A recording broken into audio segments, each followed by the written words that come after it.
Le Grand Dialogue. Sigika Foba. Le Grand Dialogue, l'émission de débat du studio Tamani sur votre radio. Chenni Beri. Halud Mauni. Chenni Beri. Sigika Foba. Le Grand Dialogue.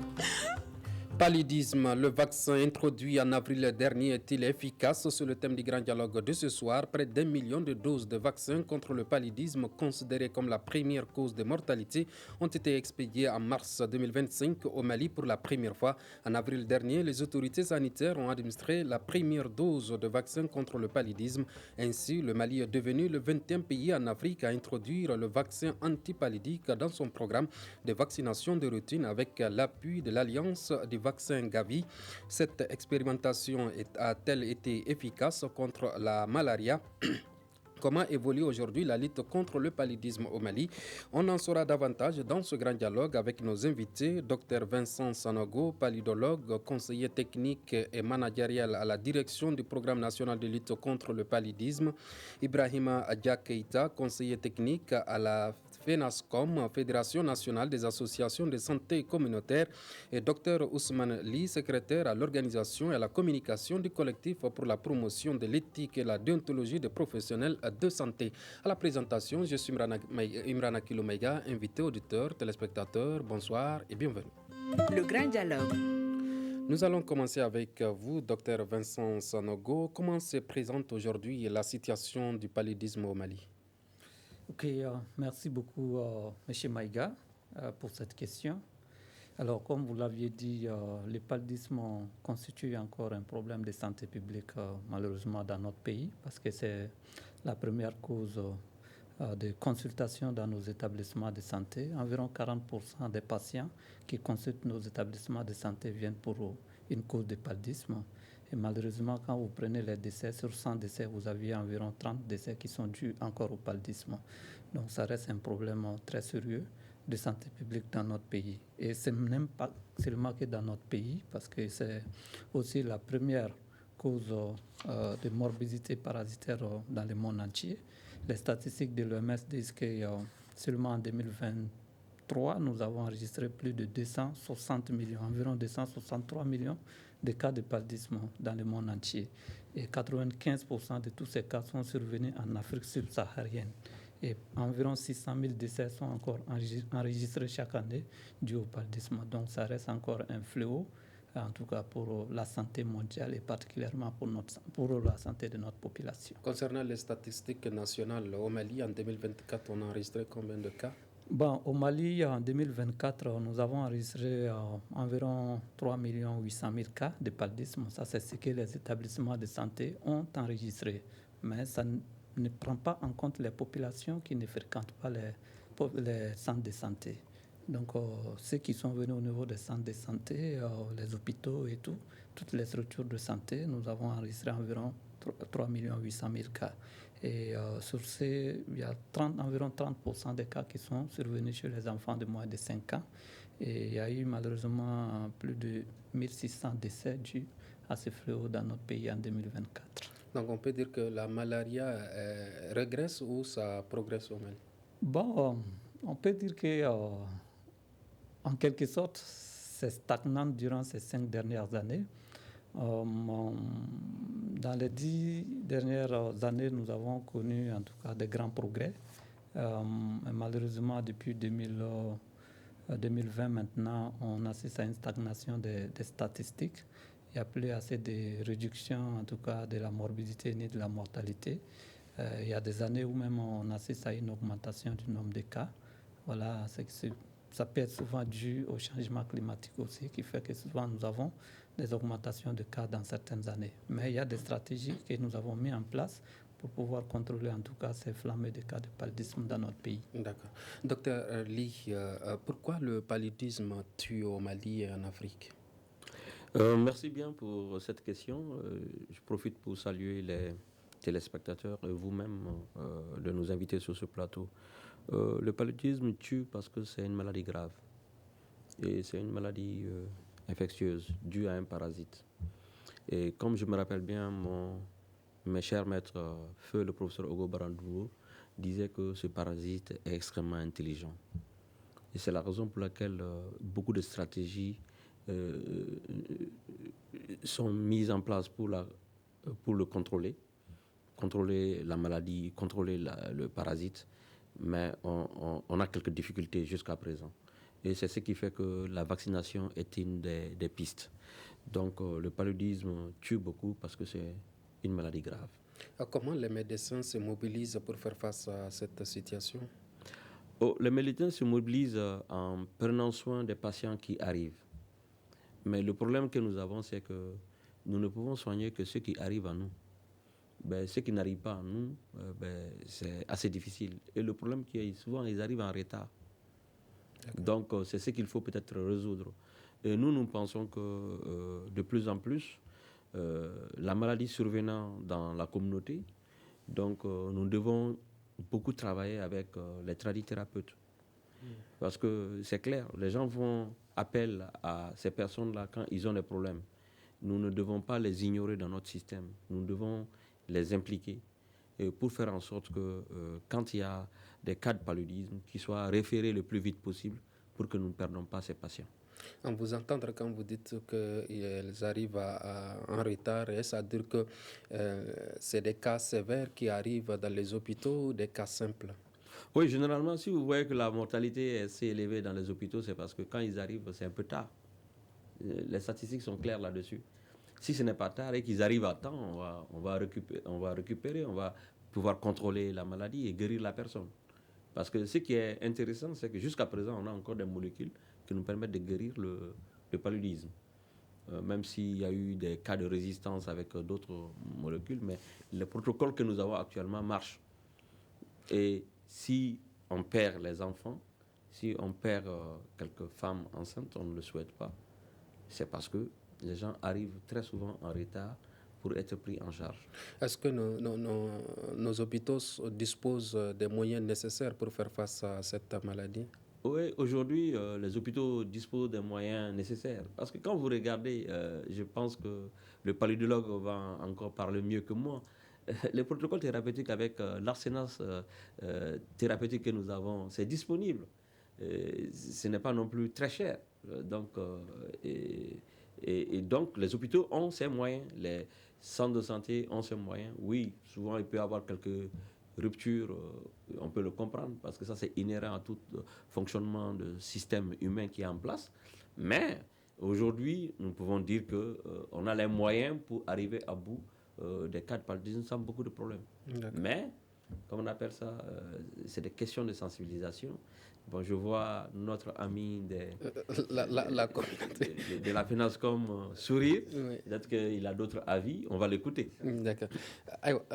Vous venez d'écouter les autres. La communauté est appelée, notamment la mobilisation communautaire. Comment ça se passe d'ailleurs? Merci à Sidio Tamani pour l'opportunité que vous offrez à la santé communautaire pour s'exprimer autour de cette maladie.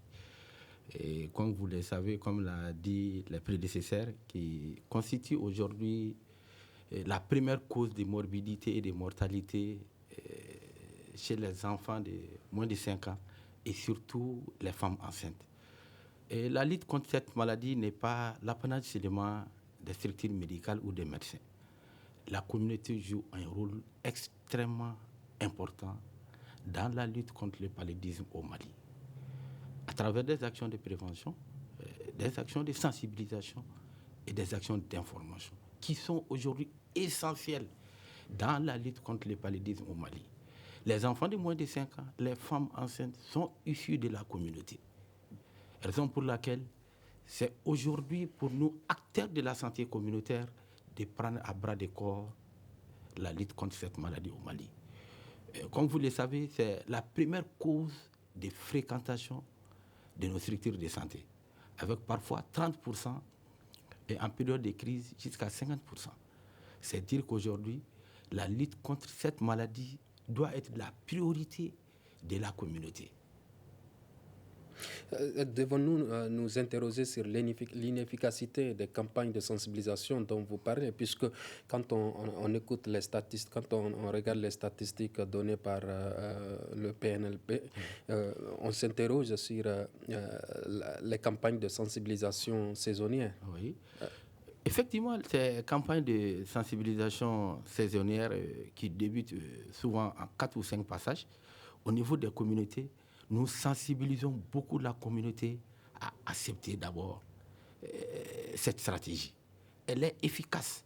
Vous savez, par endroits, il y a beaucoup d'efforts. Dans les statistiques locales d'information sanitaire, nous étions à 38% en 2018 je dirais de taux d'incidence. Et aujourd'hui, on avoisine les 18%. Ça, c'est les statistiques OMS de 2025, de 2018. C'est-à-dire qu'il y a eu beaucoup d'efforts dans la lutte contre le paludisme au Mali aujourd'hui. Donc, ces actions de sensibilisation, d'information, de détection précoce que la communauté mène constituent vraiment une idoine par rapport à la lutte contre le paludisme au Mali. D'accord. Vous avez amorcé un tout petit peu. Quel est l'apport du gouvernement dans la recherche à travers le programme national du paludisme? Bon, merci bien, M. Maïga. En tout cas, comme le disait tantôt mon aîné, Dr Lee, aujourd'hui, le gouvernement déploie beaucoup d'efforts et de moyens, en tout cas, pour lutter contre ce fléau dans notre pays. Et tous ces moyens aujourd'hui qui sont déployés par le gouvernement, en tout cas, sont distillés dans différents domaines de lutte contre le paludisme. Vous aviez aujourd'hui, comme il le disait tantôt, beaucoup de campagnes que nous menons dans la communauté. C'est souvent des campagnes de distribution des moustiquaires, c'est souvent des campagnes de chimioprévention. Tous ceci sont des moyens de prévention pour mieux lutter. À côté de cela, vous aviez la prise en charge où les intrants pour les moins de 5 ans et les femmes enceintes qui sont les couches les plus vulnérables sont gratuits, la prise en charge. Mais il y a aussi ce volet recherche qui est là, parce que toutes les décisions doivent être éclairées par des évidences scientifiques. C'est pour cela qu'il y a aussi une grande part des ressources allouées à la lutte contre le paludisme qui sont éjectées dans la recherche. Et fort heureusement, nous avons l'accompagnement de nos institutions de recherche. Vous aviez le centre MRTC, qui est un centre de référence mondial en matière de lutte contre le paludisme. À côté de cela, vous aviez aussi l'Institut de santé publique du Mali, qui est une référence aussi en matière de diagnostic du paludisme, et puis aussi le laboratoire de biologie moléculaire. Donc, tous ceci sont des institutions de recherche qui appartiennent à l'État, qui accompagnent le programme national de lutte contre le paludisme, en tout cas dans la recherche de nouvelles stratégies de lutte, afin d'amorcer en tout cas la phase de diminution de ces fléaux et aller vers l'élimination selon les objectifs de développement durable. Malgré ce que vous venez de dire, on constate notamment la progression de cette maladie, la propagation des moustiques un peu partout dans le pays. Qu'est-ce qui peut expliquer cela? Bon, vous saviez, le paludisme, je pense que mon aîné le disait tantôt, c'est une maladie à multifaciès. Le parasite lui-même, il est très difficile à contrôler parce qu'il est transmis par un vecteur. Et tout ceci ont un lien avec le climat, avec en tout cas la géographie aussi. Ce qui fait que les moustiques qui constituent aujourd'hui le vecteur du paludisme se développent avec l'humidité, avec l'eau, avec aussi le climat tropical. Ce qui fait que pendant la période hivernale, nous avons beaucoup de flaques d'eau qui stagnent. Et ceci constitue des moyens propices pour les moustiques de pouvoir se reproduire.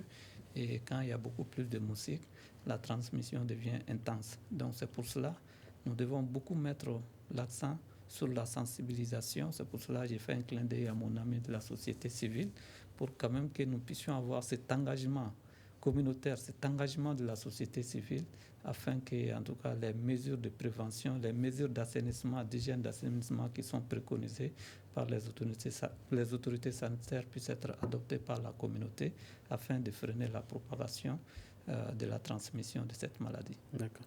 Docteur Ali, en dehors du paludisme, quelle autre maladie les moustiques transmettent? Bon, il y a, comment on appelle ça,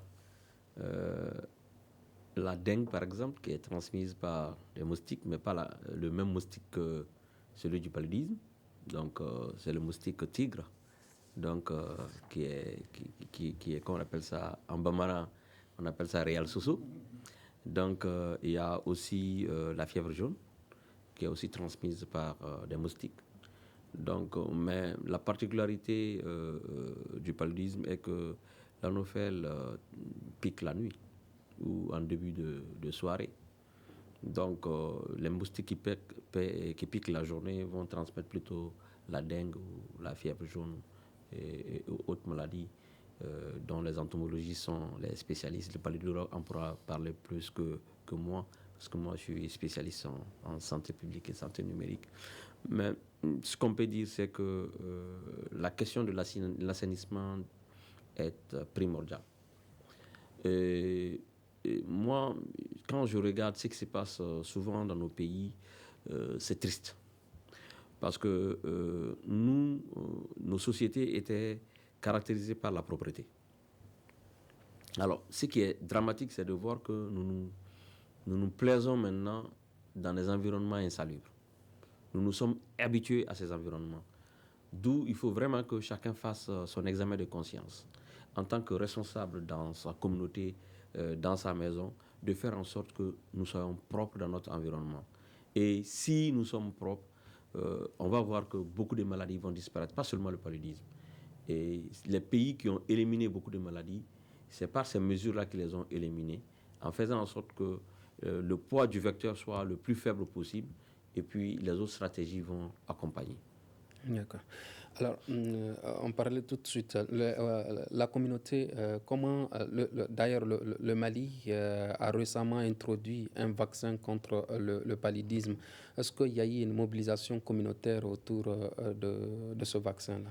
Effectivement, il y a eu une large mobilisation communautaire autour de l'acceptation de ces vaccins par la communauté, à travers des actions de sensibilisation, des actions d'information par rapport à l'efficacité même de ces vaccins, et par rapport à la mobilisation communautaire d'information de la population, à savoir que ces vaccins est un facteur qui va réduire considérablement le taux de mortalité et de morbidité de cette maladie.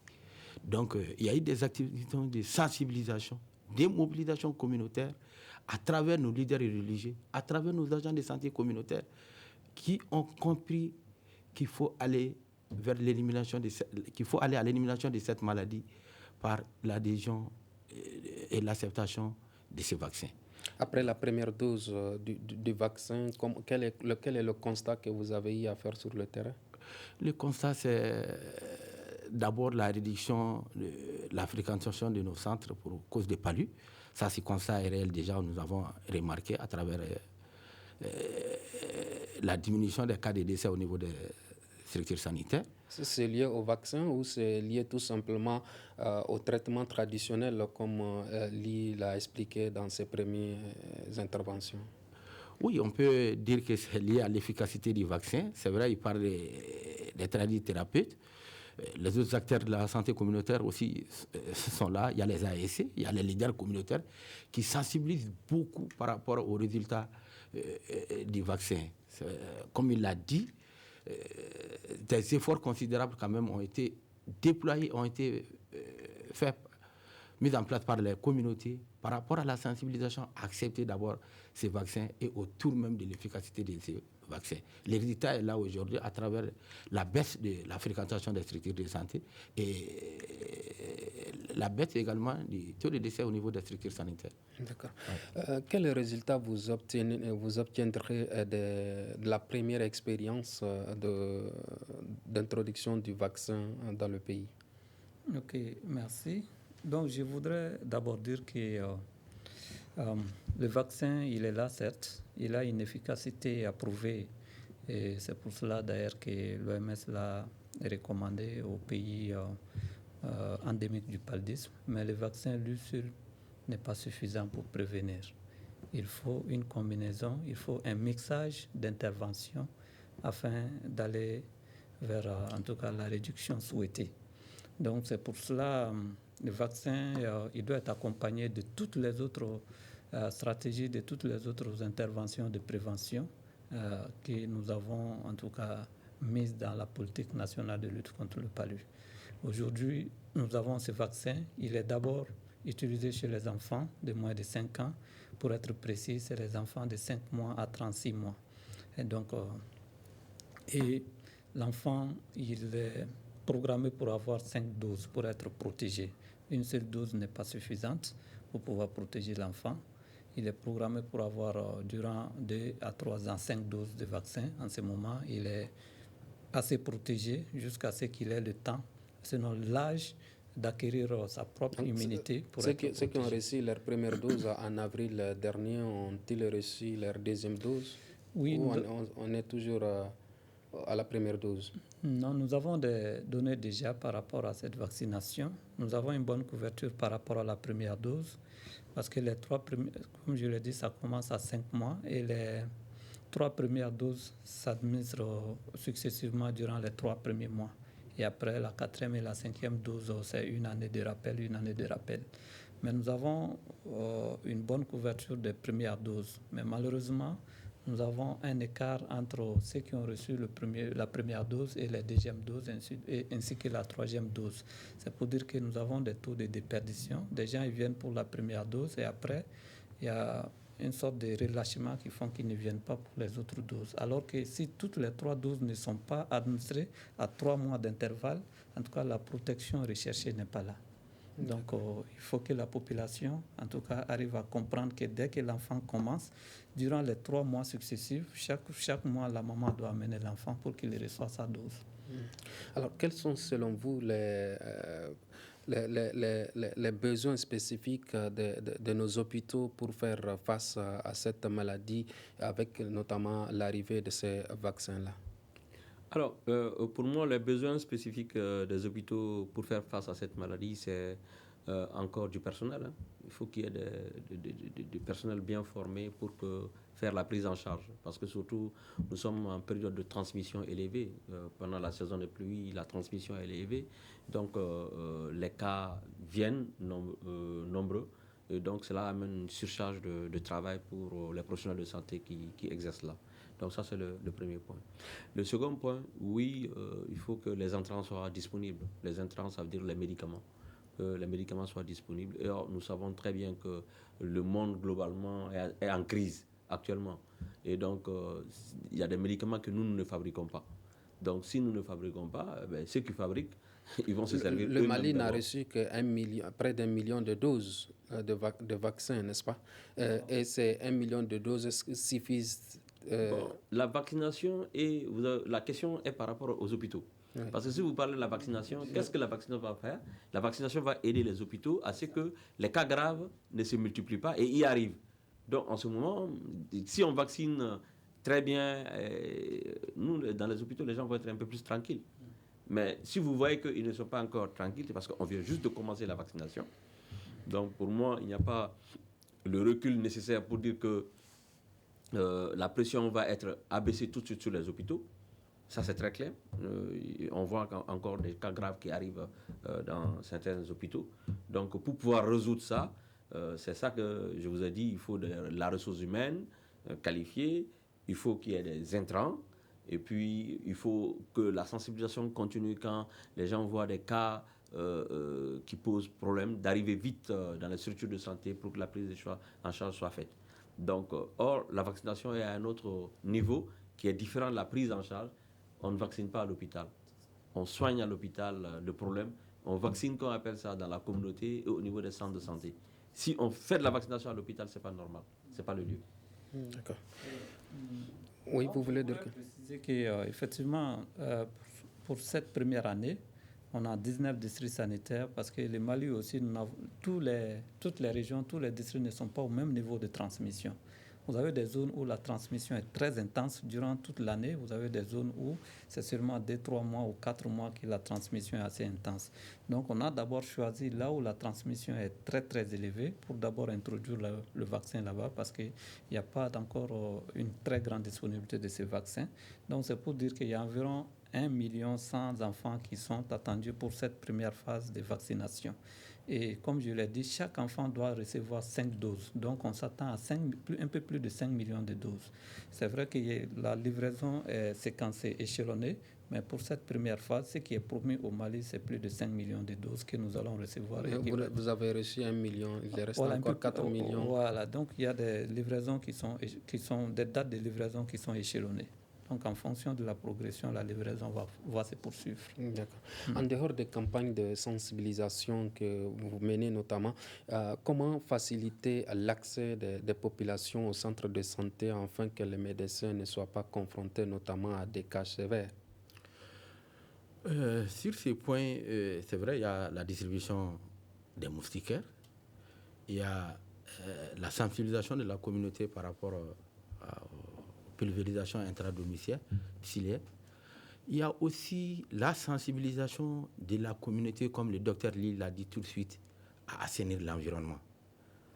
Voici des actions très importantes dans la lutte contre le paludisme. C'est vrai, il y a les vaccins aujourd'hui, mais les deux se complètent. Et la prévention, c'est des mesures de sensibilisation, c'est des mesures de prévention, c'est des formations de ces agents à aller vers ces vaccins. C'est important. C'est vrai, il y a les vaccins qui sont là aujourd'hui, mais les deux se complètent. Il faut que les autres actions de sensibilisation, notamment la distribution des moustiques.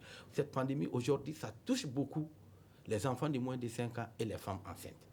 Si aujourd'hui, ces actions-là sont comprises au sein de la communauté, je pense que la combinaison de ces deux facteurs, notamment la vaccination et les mesures préconisées, notamment faire dormir les enfants sous moustiquaire, les femmes enceintes sous moustiquaire, les mesures de prévention, les mesures de sensibilisation, les mesures d'information et surtout les mesures de référence d'amener très rapidement les cas graves vers les structures de santé. Ça, c'est des actions de sensibilisation aujourd'hui que les agents de santé communautaire sont formés par rapport à ça.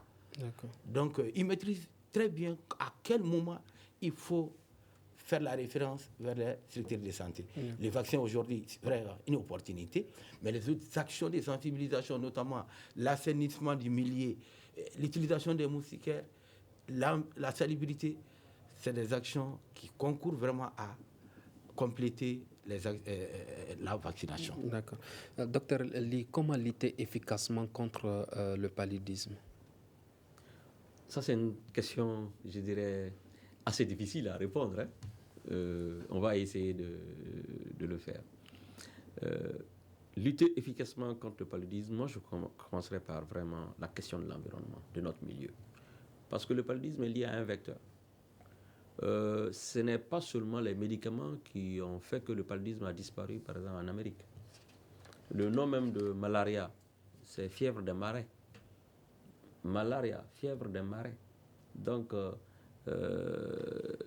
en Europe, ils sont arrivés à éliminer le paludisme par de l'assainissement, en faisant en sorte que le moustique n'ait plus à transmettre le parasite.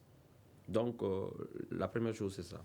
Mais maintenant, quand les gens tombent malades, il va falloir les soigner. Ce qui était miraculeux, on avait par exemple la chloroquine, la quinine, qui soignait. Et donc, on ne s'est même pas intéressé à résoudre les problèmes de transmission par le vecteur. On a dit, on a un médicament qui soigne bien et on s'est arrêté ça. Mais malheureusement, il y a eu de la résistance par rapport à ces molécules-là. Et c'est ce qui est dangereux. Aujourd'hui, la lutte, elle est très difficile si des résistances continuent à apparaître sur les molécules que nous connaissons et qui sont efficaces. Donc, d'où on doit vraiment axer nos efforts sur la prévention et sur, comment on appelle ça, les questions d'assainissement pour que les rares cas de paludisme qu'on va avoir, qu'on puisse les soigner. Parce que si ça continue comme ça et que le paludisme résiste à tout ce qui est disponible comme arsenal thérapeutique, on aura des problèmes. D'accord, on aura des problèmes. Alors, qu'est-ce qui est en train d'être fait au niveau de votre direction pour réduire, en tout cas, le taux du paludisme au Mali? Bon, merci beaucoup. Je pense que aujourd'hui, il y a beaucoup de stratégies qui sont en train d'être mises en place par le gouvernement du Mali avec l'appui de ses partenaires à travers le programme PALU, en tout cas pour inverser les tendances. Nous avons beaucoup de stratégies de prévention qui sont mises en place. Nous avons la distribution de moustiquaires de façon massive, où chaque 3 ans, on distribue dans tout le Mali des moustiquaires à toute la population. Nous avons aussi les campagnes de chimioprévention chez les enfants de moins de 5 ans. Il a dit tantôt, les enfants sont ceux qui, en tout cas, supportent le plus lourd tribut de cette maladie. Nous avons aussi la prise en charge. Dr Lee l'a dit, l'État malien avec l'appui des partenaires met au niveau des formations sanitaires, les hôpitaux, les centres de santé, les médicaments gratuits pour que, en tout cas, les malades qui arrivent soient les moins de 5 ans et les femmes enceintes soient traitées gratuitement. Maintenant, pour le reste de la couche de la population, le traitement quand même est assez abordable financièrement pour permettre aux patients, dès qu'ils arrivent, d'être pris en charge correctement. Mais il a dit, il faut que la sensibilisation soit vraiment assez robuste dans la communauté pour que les gens fassent recours rapidement aux structures de santé dès qu'il y a suspicion de cas de paludisme, pour que la prise en charge se fasse rapidement. Comme ça évite les cas d'évoluer vers la gravité, et ce sont les cas graves qui partent à la mort. Donc si les cas sont pris en charge rapidement, on évite les cas graves et on réduit le nombre de décès. Donc en gros c'est cela, et sous cet arsenal qui existait déjà, on a ajouté cette année la vaccination sur les moins de 5 ans pour le moment, et après on verra comment évoluer encore en fonction de la disponibilité des ressources. D'accord, ainsi se referme ce grand dialogue qui réfléchissait sur le paludisme. Le vaccin introduit en avril dernier est-il efficace? Et nous étions avec Dr Vincent Sonago, paludologue, conseiller technique et managérial à la direction du programme national de lutte contre le paludisme, Ibrahim Madia Keita, conseiller technique à la FENASCOM, Fédération nationale des associations de santé communautaire du Mali, et Dr Ousmane Ly, secrétaire à l'organisation et à la communication du collectif pour la promotion de l'éthique et de la déontologie des professionnels de santé.